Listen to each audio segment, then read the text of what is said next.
¿Por qué? Simple, porque la Biblia es un libro judío, hecho por judíos, para judíos, y tomamos de ellos para aplicarnos a nosotros. Es que el líder, maestro, pastor, no tiene un conocimiento cabal acerca de la cultura judía y por lo tanto no le queda más remedio que simplemente enseñar lo que aprendió, tomar lo que está en la Biblia como algo literal aplicado a su momento y enseñarlo. Y él entonces lo hace por ignorancia.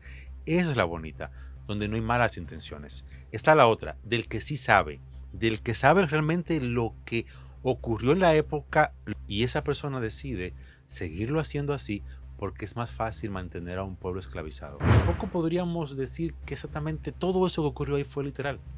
Porque cuando vamos al texto completo, nos damos cuenta que ahí lo que ocurre es una guerra de dioses.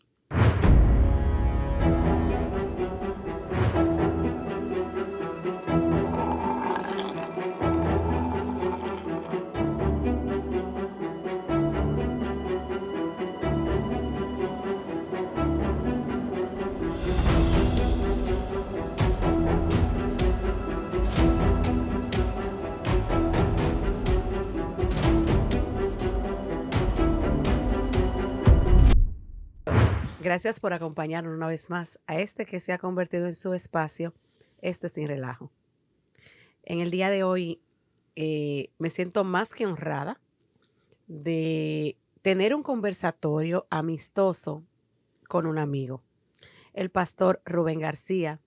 Gracias, Rubén, por estar aquí en este espacio, ahora sentado en otra silla diferente. Buenas noches, Bianca, y gracias por la oportunidad de hoy estar yo en la silla del entrevistado. Y bueno, hagamos qué pasa en esta ocasión. Se siente diferente, ¿verdad? Claro que sí, muy diferente.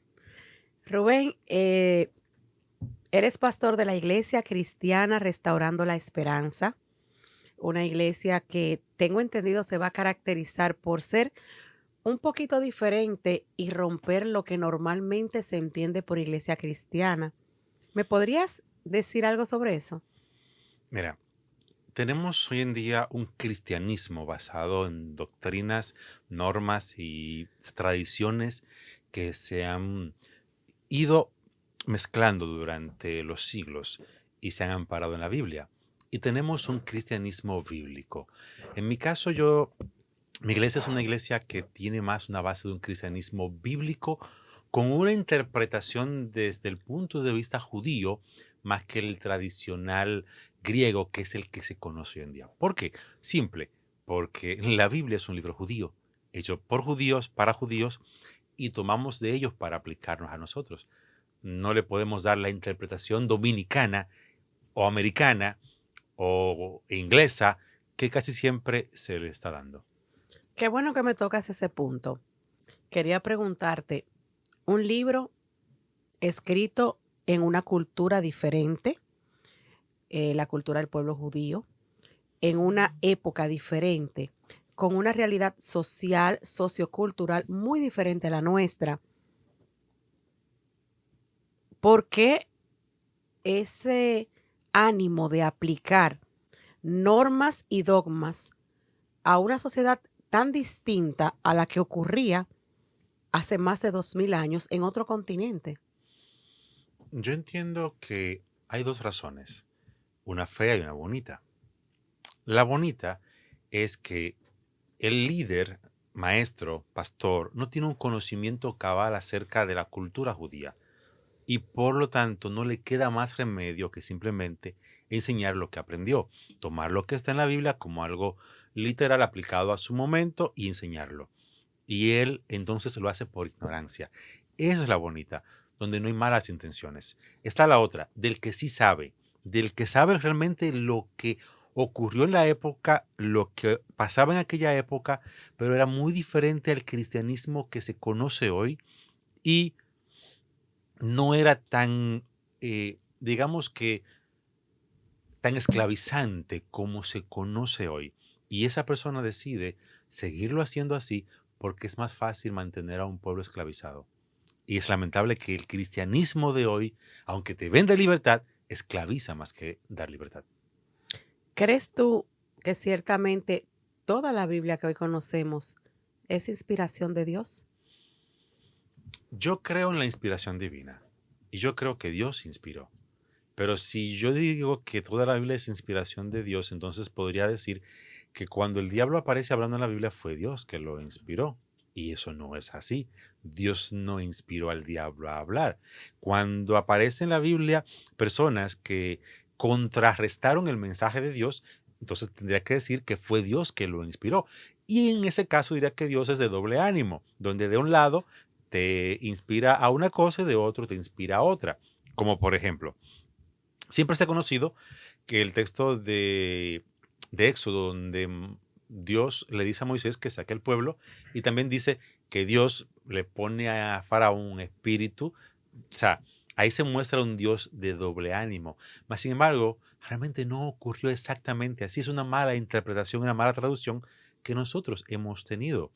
Simplemente el faraón tenía esa actitud, esa forma, y Dios no lo obligó a ser diferente. Dios no lo obligó a ser diferente. Dios le mostraba, o mejor dicho, como el texto aparece que Dios le mostraba, pero tampoco podríamos decir que exactamente todo eso que ocurrió ahí fue literal. Porque cuando vamos al texto completo, nos damos cuenta que ahí lo que ocurre es una guerra de dioses. Ahí nos quiere enseñar algo. Hay una guerra de dioses. Cada plaga es una guerra contra un tipo de dios egipcio. El dios judío contra un dios egipcio. Entonces, Dios no es un muchacho que anda jugando ahí a ver, o sea, contra dioses que no existen, que están en la cabeza de los demás, un Dios de verdad todopoderoso, se va a poner a inventar y a jugar. No, no, no, no, no. No creo que haya sido así. Por ende, no creo en que toda la Biblia es inspiración de Dios o inspiración divina. Creo que hay inspiración en la Biblia. Pero también, como he dicho, en la Biblia hay palabra de Dios, hay palabra de Pedro, de Juan, de Marcos y del diablo. Constantino. Hablemos de Uno de Constantino. los, el primer papa. ¿Crees que Constantino podría tener un porcentaje de responsabilidad en esa parte que quizás se perdió, en esa parte que quizás es o no es inspiración divina, en esa parte en donde se nos presenta un Dios bipolar, aunque lo llamaste de una forma muy elegante en la Biblia? Mira, realmente desde el primer al tercer siglo de nuestra era, todo el concepto de la Biblia cambió. Antes la Biblia y todo lo que se conocía como el judeocristianismo o las enseñanzas de Jesús o las personas que seguían a Jesús y que eran judíos tenían una mentalidad muy diferente a la que luego cuando Constantino se convierte a esa nueva religión que viene surgiendo, todo eso cambia. ¿Por qué? Porque tanto Constantino como sus contemporáneos tomaron ese concepto judío y lo mezclaron con los conceptos romanos, con la religión griega y con esas religiones que habían y crearon lo que se conoce como el cristianismo. El cristianismo, yo siempre he dicho, el cristianismo de hoy es más griego que judío.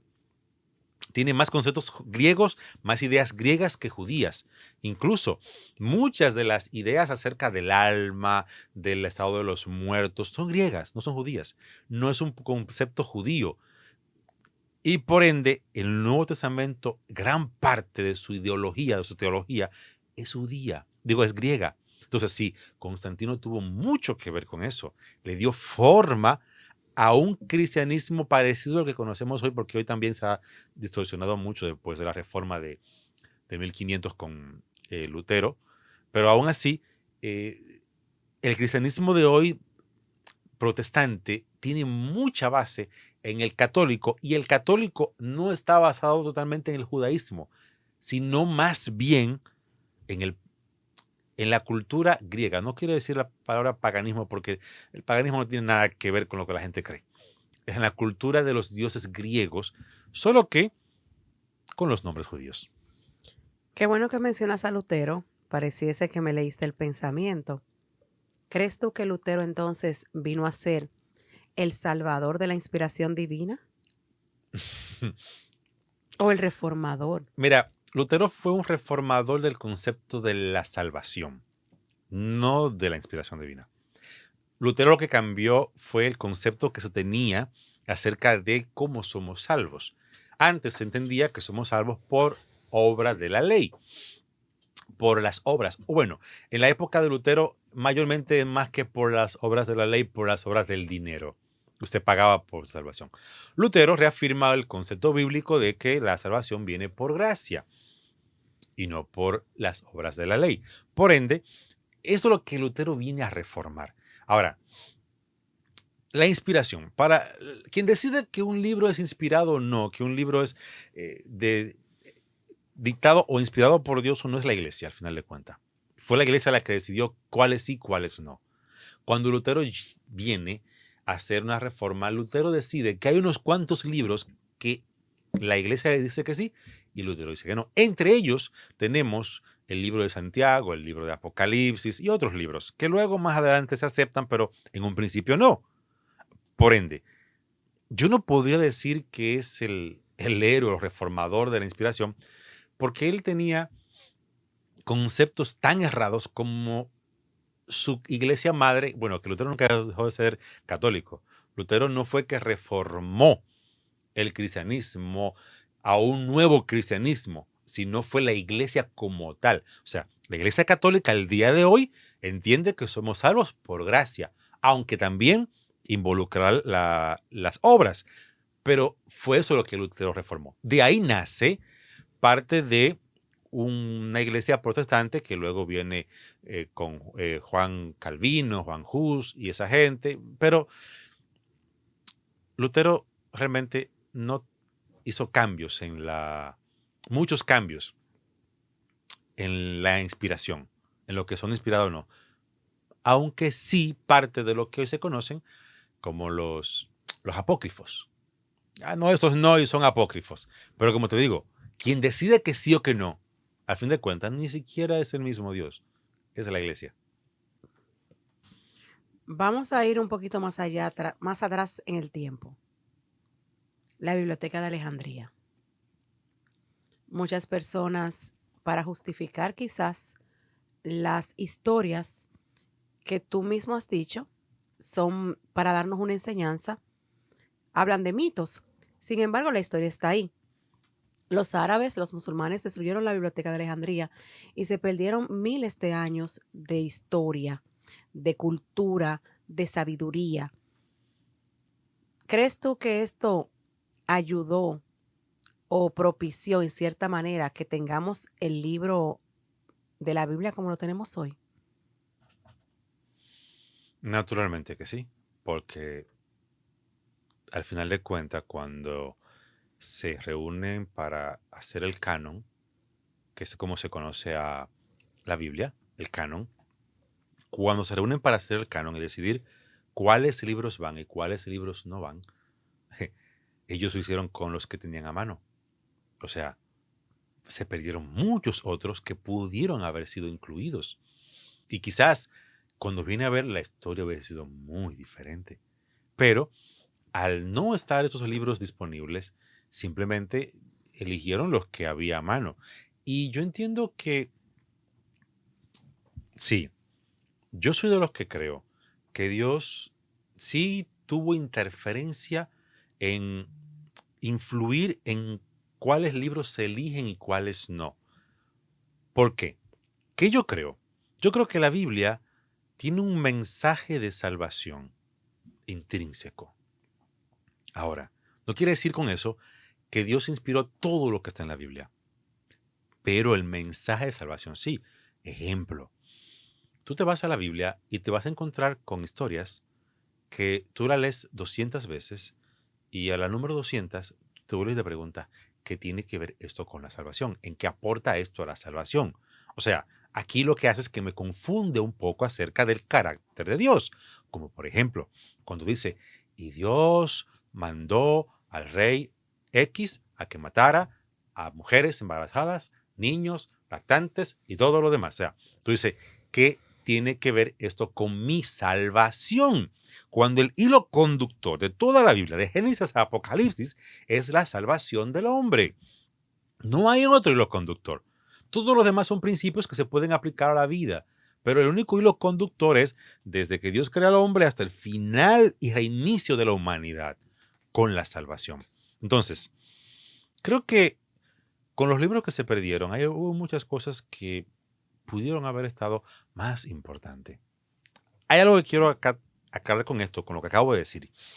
Señores, o Bianca, mejor dicho, porque no me gusta hablar a la gente más que así. Bianca, sucede que en la época en la que se escribieron las historias del pueblo de Israel, en esa misma época, todos los pueblos de la época iban a la guerra en el nombre de su Dios. Y mataban, y esclavizaban, y conquistaban en el nombre de su Dios. Y se entendía que si tenían la victoria fue porque su Dios se la dio. Y si no la obtenían fue porque su Dios los castigó por algo que hicieron. Eso tú lo encuentras claramente en las historias de la Biblia. Crónicas, Reyes, Deuteronomio. Tú lo encuentras ahí en las historias. El que si perdieron fue porque Dios los castigó, porque estaban en pecado, y si ganaron porque Dios les dio la victoria. Ahora, hay una diferencia, es que muchas veces cuando el escriba contaba la historia, él nos decía, y fuimos a la batalla contra Amalek en el nombre de Jehová nuestro Dios. Dice, y Jehová dijo, vayan y hagan esto y maten. No siempre fue así. No era que Dios les decía qué iban a hacer o cómo lo iban a hacer, sino que iban en el nombre de Dios, y cuando se escribía como que fue Dios que lo mandó para darle un carácter más sublime.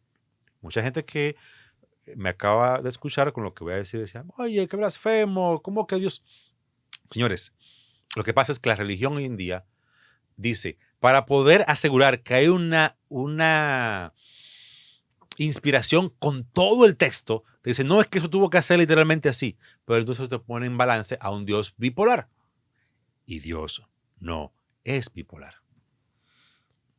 Siguiendo esa misma línea que estableces, la humanización de Dios. Cada libro de la Biblia presenta a un Dios con características y errores humanos.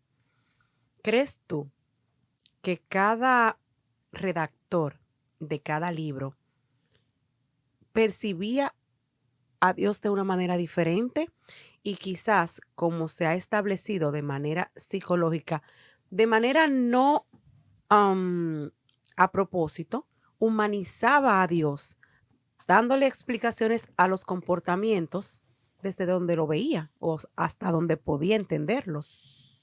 Mira, la parte de la Biblia que sí es inspirada por Dios, las partes que Dios es el que inspira, Dios no dictaba. Y por lo tanto, el escritor escribía con su lenguaje, con sus palabras, con sus emociones y lo que entendía. Simple. Y por ende, el escritor escribía en base a sus... Como nosotros hacemos hoy, que nosotros, varias personas leen el mismo texto y le dan la interpretación de acuerdo a cómo ellos son. Igual el que lo escribía en base a cómo él era, a su propio pensamiento, su propia concepción de Dios. En una iglesia con 5 personas, en una iglesia con 200 personas, en una iglesia con 10,000 personas, en cualquiera de los 3 ejemplos, todos tienen una percepción diferente de Dios, aunque reciban la misma doctrina, aunque lean la misma Biblia, aunque vayan semana tras semana y escuchen los mismos sermones, cada uno tiene una percepción personal de Dios. Así pasaba con el que escribía. En su percepción personal, escribía. Y por ende, ponía también los errores humanos. Ahora, yo hay veces que no digo que a Dios se le humaniza, sino es que nosotros nos parecemos a Dios en algunas cosas. Nuestras emociones son como las de Dios. Dios se aira, igual como Dios ama, igual como Dios sufre. ¿Por qué? Porque tiene emociones. Porque si Dios no tuviera emociones, no tendría sentido el concepto de un Dios amante que nos quiere salvar. Porque para Dios querernos salvar, tiene que haber algo como amor. Y el amor es una emoción. Y si hay amor, también va a haber ira. Y también puede haber tristeza. Yo soy de los que entiendo que cuando una persona peca, comete un acto pecaminoso, más que Dios airarse, Dios se entristece. ¿Por qué? Porque el pecado es algo que te lleva a ti a sufrir. Y Dios no quiere que sufras. Y por ende, Dios se entristece. ¿Con quién Dios se aira? ¿Con quién? Con aquel que insta a otro a hacer algo malo y actuar de manera incorrecta. Con ese Dios se aira. El mismo Jesús lo dice. Hay de aquel que hace pecar a uno de tus más pequeños, mejor que tome una piedra de molino y se tire al mar. Con ese Dios se aira porque tú estás llevando a otra persona a actuar mal, a hacerse daño o a hacerle daño a los demás. Y por ende, concluyendo esta parte con esto, yo creo que Dios se aira mucho con esos pastores que andan enseñando falsas cosas y haciendo que la gente actúe sin amor e incorrectamente ante los demás. Hay personas que entienden que la República Dominicana es cristiana porque nos colonizaron los españoles. Si nos hubiesen colonizado los, no sé, los hindúes, tendríamos los Vedas. Si nos hubiesen colonizado quizá otra cultura, tendríamos otros libros. Vamos a hablar sobre el Corán, los Vedas, la Biblia, el libro del Mormón. Todos ellos presentan a Dios desde el punto de vista de la cultura, la historia y lo que conocen. ¿Están ellos equivocados y tenemos los cristianos la única verdad? Los cristianos tenemos nuestra verdad y nuestra verdad está amparada en la Biblia. Mira, yo podría decirte para congraciarme, hacerme sentir bien con el mundo cristiano. Sí, lo que pasa es que los cristianos somos los únicos, la Biblia es lo único, pero entonces yo entonces estaría afirmando algo que yo no creo. Yo no creo que Dios sea tan cruel de condenar a millones de personas a las que nunca le ha llegado una Biblia, a las que le ha llegado otro libro, otros dioses, otros conceptos. Yo siempre he dicho, la salvación de la humanidad, desde Abel, que fue el primero que murió, según la Biblia, hasta el último que muera, viene por Jesús, porque Jesús es la paga por el pecado. La paga del pecado es muerte. Jesús es el quien paga esa muerte. A través de Jesús es la salvación, pero no hay que conocerlo. Y no hay que creer en él, y no hay que confesarlo. Si llegas a saber de él, sí tienes que hacerlo. Pero ¿y si no llegas a saber de él? ¿Y si nunca lo conociste? ¿Y si nunca has escuchado de él? ¿Qué pasa? Dirían algunos, pues estás perdido. ¿Quién decide entonces que te pierdes o te salvas? ¿Sería Dios en ese caso? Porque Dios es el que decide que tú no lo conociste, porque tú no lo puedes decidir en un lugar donde nunca llegó. Por tanto, yo no puedo decir entonces que otros libros están equivocados. Yo sí puedo decir que en la Biblia aparece el mensaje de aquel en quien hay salvación. Mas, sin embargo, no significa eso que las personas no puedan conocer a Dios en otros libros, como por ejemplo, Moisés, según la tradición judía, escribió el Pentateuco, los primeros libros. Pero según la misma Biblia, Moisés escribe esos libros ya casi 3.000 años después de que hay civilización, según la Biblia, porque si vamos a otros lugares, son más de 10.000. Pero según la Biblia son casi 3.000 desde que se escriben. ¿Cómo supieron ellos acerca de Dios? ¿Mm? Abraham, que es el padre del pueblo judío. ¿De dónde viene Abraham? Abraham viene de los caldeos. No había un libro que le enseñara acerca de el Dios judío, porque no existían los judíos. ¿Entiendes por dónde voy? Entonces, hoy tenemos la Biblia como el libro de los cristianos, pero libros más viejos que la Biblia. ¿Y qué? ¿Esa gente no tiene salvación? ¿Sabes que ese mensaje va a chocar con las dogmas normales establecidas que conocemos de las diferentes denominaciones de iglesia? ¿Qué mensaje le enviarías a los pastores, líderes en la fe, que nosotros cada día seguimos buscando una esperanza, buscando una palabra, buscando la salvación? Porque al final de cuentas todos queremos ser salvos. Nadie se quiere morir. La salvación para el cristiano es vida eterna en Cristo Jesús. Es resurrección. Nadie se quiere morir. La salvación para otros es otra cosa. Pero al final de cuentas, no importa de qué pueblo tú seas, nadie se quiere morir. Aún aquellos que mueren por su patria es con una esperanza, aunque sea de vivir en el recuerdo. Por lo tanto, la palabra correcta es esperanza. O sea, siempre un pastor debe predicar esperanza. Un pastor debe enseñar esperanza. Un pastor debe dar esperanza. Lamento mucho que muchos pastores prediquen más al diablo que esperanza. Lleven más un mensaje satánico que esperanza.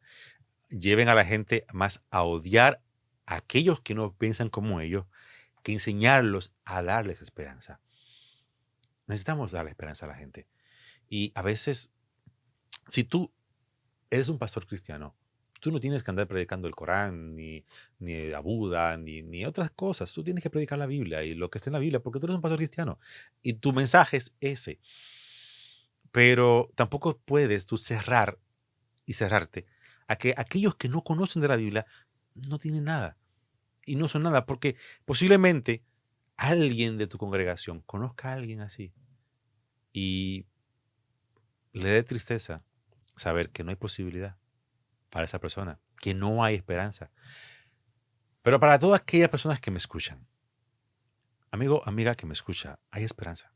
Siempre hay esperanza, porque tenemos a un Dios amante y a un Dios que no anda buscando, la misma Biblia lo dice, yo no quiero que el impío se pierda, que se muera, yo no quiero la muerte del impío, yo quiero darle vida. Dios promete esperanza, Dios nos proporciona esperanza, Dios nos quiere dar esperanza, Dios quiere que tengamos esperanza ¿de qué? De que Él nos va a dar vida, una vida buena aquí, porque tampoco es que vida mala acá y vida buena en el cielo, no, es vida buena aquí porque la vida, el cielo comienza aquí y una vida eterna. Y para eso no hay que hacer tantas cosas, porque ya lo hizo, porque la salvación viene de Dios, no de lo que tú hagas. La salvación viene de Dios. Y si es de Dios que viene y no de lo que tú hagas, no depende de que tú conozcas un libro o no. Depende de que tú tengas un pequeño conocimiento de Dios, como le llamen en tu cultura. Rubén, para mí ha sido un honor tener el privilegio de ser la primera en esta plataforma en entrevistarte, aunque no lo vi como una entrevista, sino como como un conversatorio con un amigo. Lamento informarte que tendrás que cogerle cariño a esa silla porque vamos a repetir esto quizás con otros temas que nuestros televidentes nos escriban o nos comenten. Gracias por estar aquí. Gracias a ti por la entrevista, ha sido muy amena, muy interesante. Me has permitido sacar un par de cositas que tenía que decir. Y espero que ustedes la hayan disfrutado. Y si les interesa algún tema u otro, escríbanlo. Ay, por favor, no se limiten. Recuerden que ustedes pueden decir lo que ustedes quieran. Esto fue Sin Relajo. Gracias, bendiciones.